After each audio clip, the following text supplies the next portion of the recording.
Magandang araw po sa inyong lahat. Namiss niyo po ba ako? Ako po uli si Brian Latore.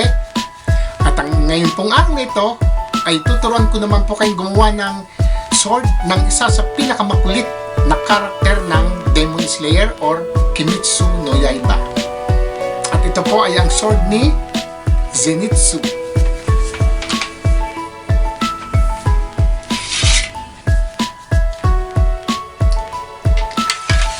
Nga po palang kalimutang mag-like, mag-share, mag-comment at i-subscribe nyo po ang aking po YouTube channel.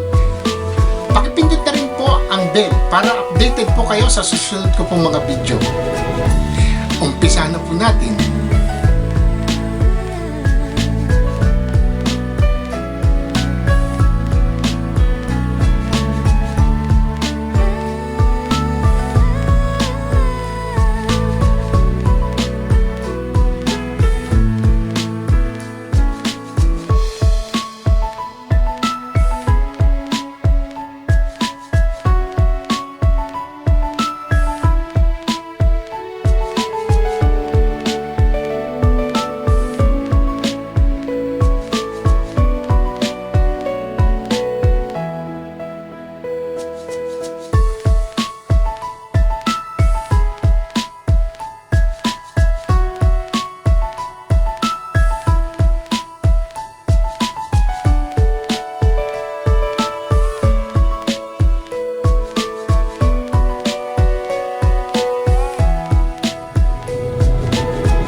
sana po ay meron po kayong natutunan at nagustuhan niyo po ang akin pong video.